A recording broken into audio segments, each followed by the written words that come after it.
So in today's video, I'm looking at tracing and how to go about tracing, what kind of stuff you need to be able to trace when using ToneHub version 2.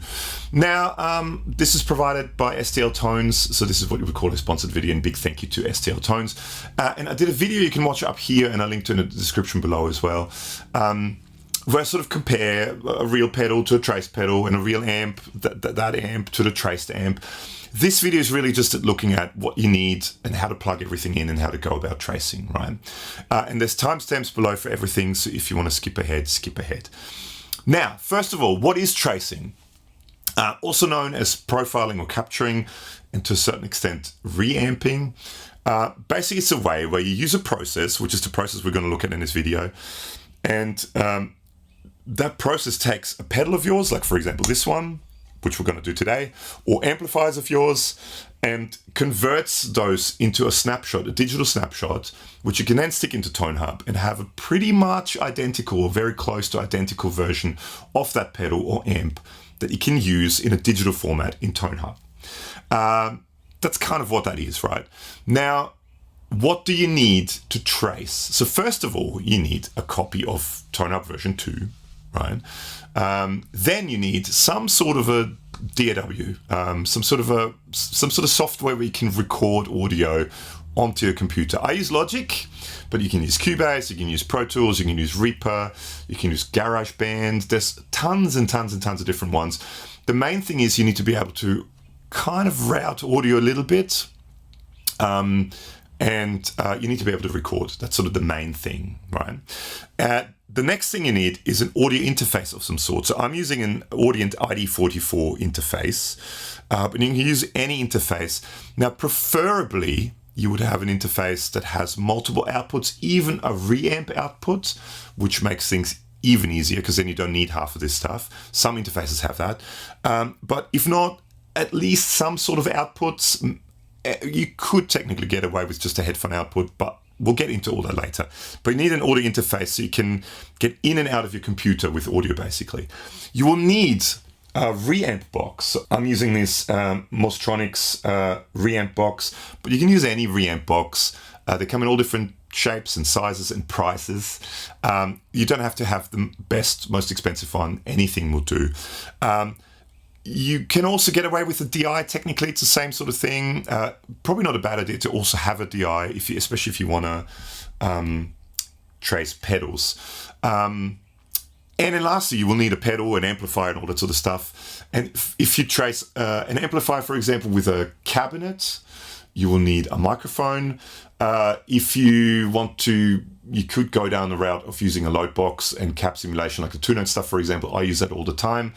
But you will need some sort of a load box if you just want to trace an amp head, because it always needs to be connected in one way or another to a load box.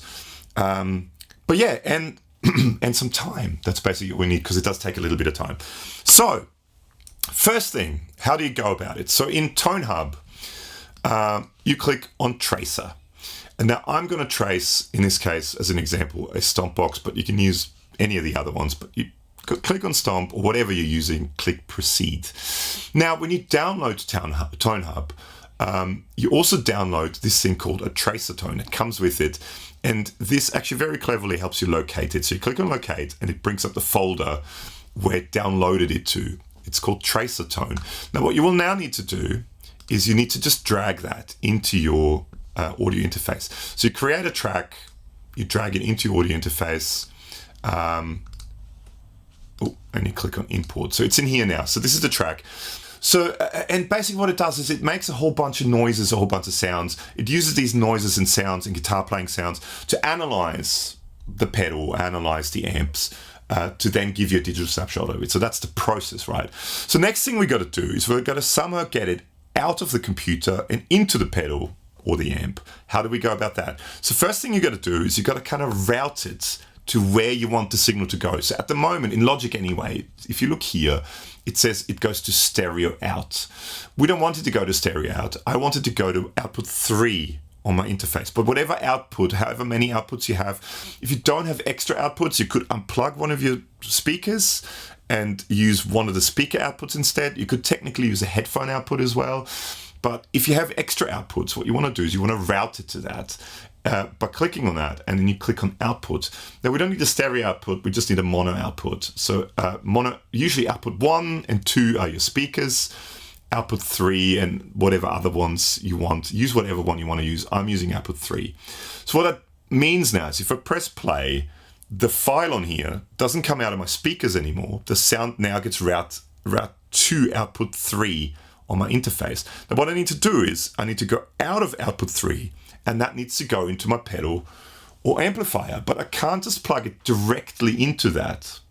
Unless, of course, you have an interface that has a REAMP output, so you want to route it to the REAMP output, and then you can skip the next part that I'm talking about. But basically what you do if you don't have a REAMP output is you need to go out of that output into a REAMP box like that Mozztronics one here. So for example, my output on the back of my interface comes out of this patch bay output, and then I'm going via this cable into my REAMP box here. Now, why do you need a REAMP box, right? Why can't you just plug straight in, or why do you need an interface with a REAMP output? So there's a thing called impedance. Now, I don't necessarily get impedance either completely. I sort of get it, but not completely. But basically, when you take a guitar, any guitar, right, and you plug a cable into it, the current, the electric current that comes out of it is an unbalanced high impedance signal, right? When you, for example, plug a microphone in with a cable, the signal that comes out of the cable is a low impedance balanced signal, right? So you've got high impedance unbalanced, low impedance balanced. Now, what's the difference? So a friend of mine sort of told me this analogy a while ago, and it sort of makes sense to me and it works. Now, imagine you have a guitar cable, right? Any guitar cable. And imagine that's a hose, a garden hose, right? That you use in your garden, whether you have a garden or not, but a garden hose, right? You plug it into a tap, you turn on the tap. Now, if you just have the hose, you don't have a nozzle on it, the water sort of trickles out. You put a nozzle on it, and the nozzle kind of makes the hole where the water comes out smaller, so it sort of pressurizes it to a certain degree.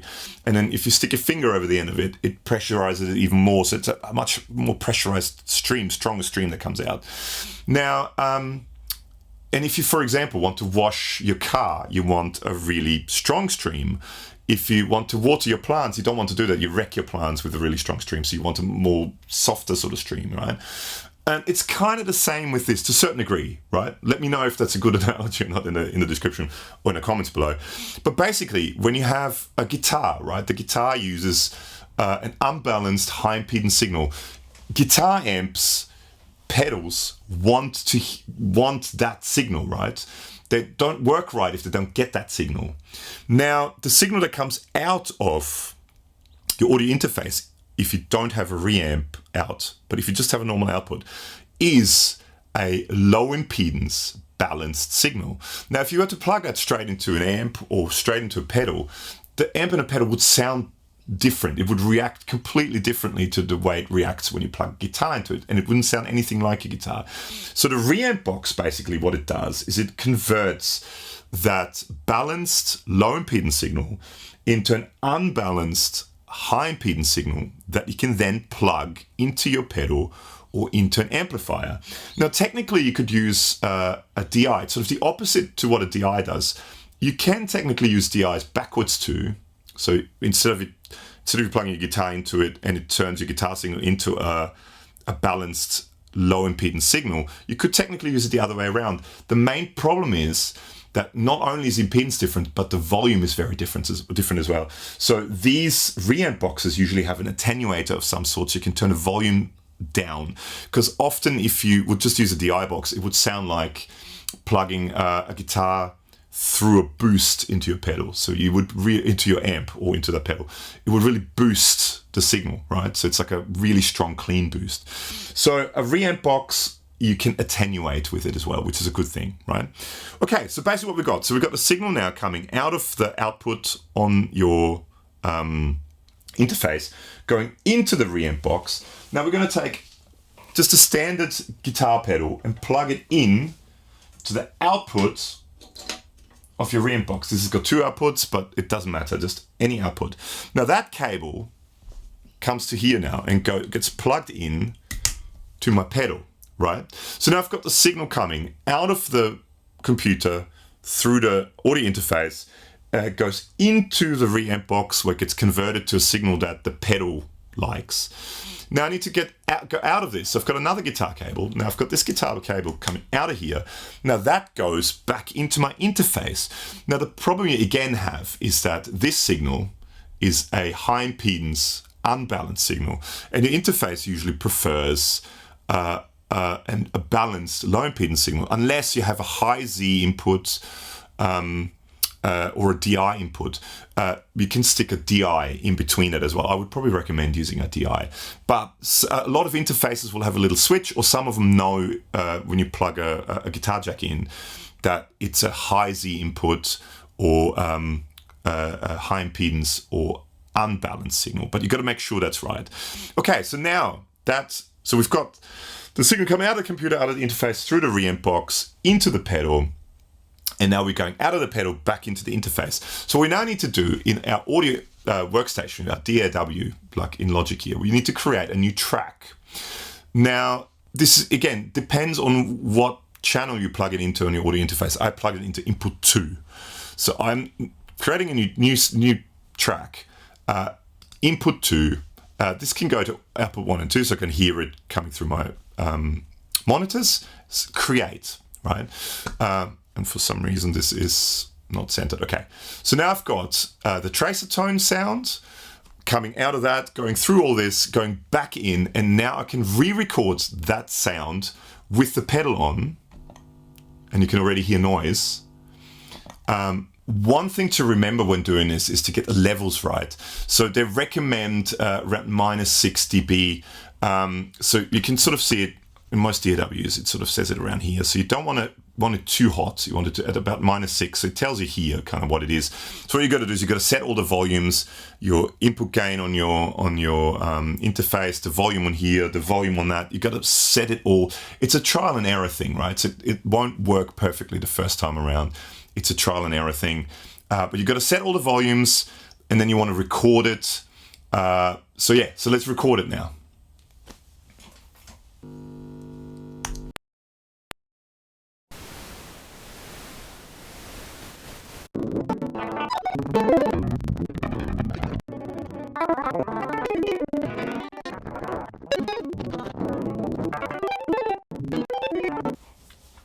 Okay, so the track is now finished recording, right? It looks like this. Now, one thing that I'm not sure if you really have to do it with this or not, but with other capturing, tracing things, you do need to do it. So I just gotten used to it. If you zoom right into it, that one up the top, the track, that's the TracerTone that they gave you. This is the one that you just recorded. You want to make sure it's exactly the same length, right? Because sometimes you can get into difficulties if it's not quite the same length. So in Logic, I usually set that to scissor tool up here, or you can, and then pressing Command, you get the scissor tool, you cut it off here, you delete the rest. Now it's exactly the same. This is zoomed in as far as you can zoom in. It's exactly the same length. Now what we've got to make sure is mute the TracerTone track, and now we're going to bounce this, right?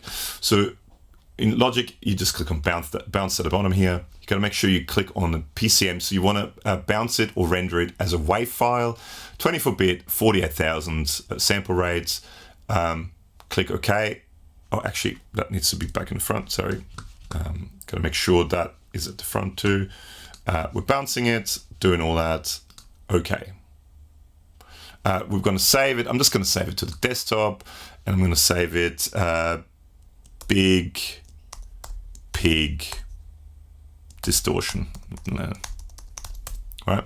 So bouncing and saving it. Cool, that's done.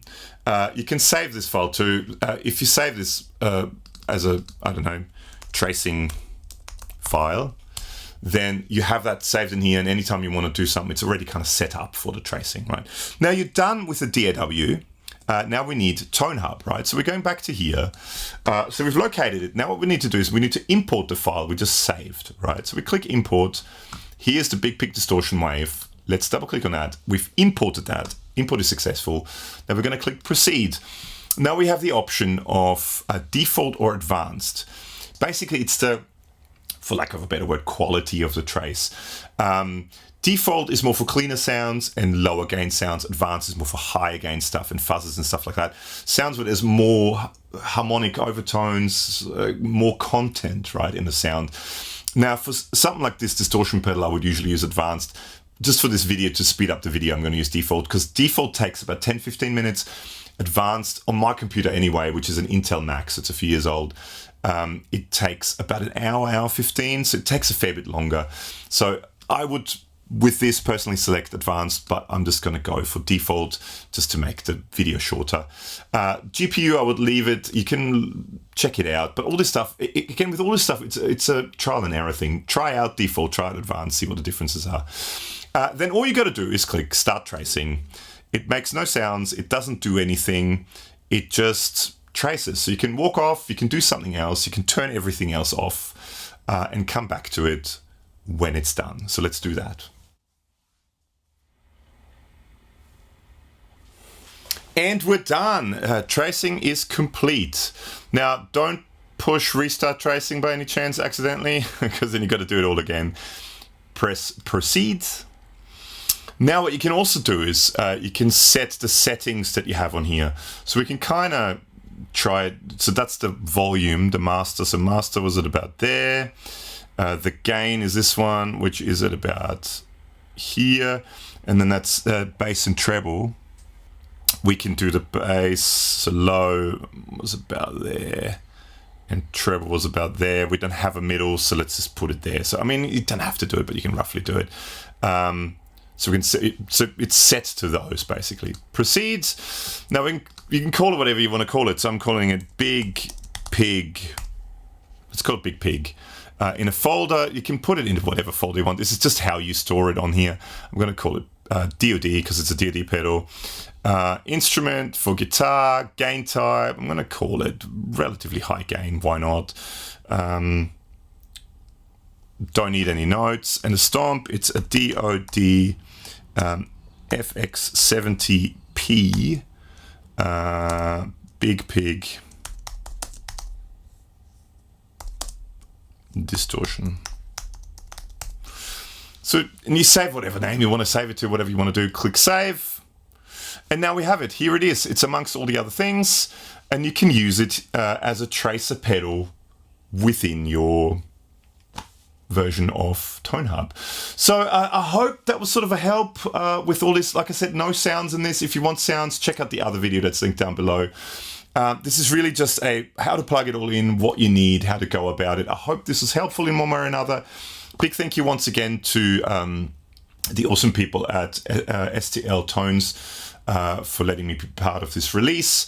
And yeah, thank you so much for watching this, and see you in the next one. Bye.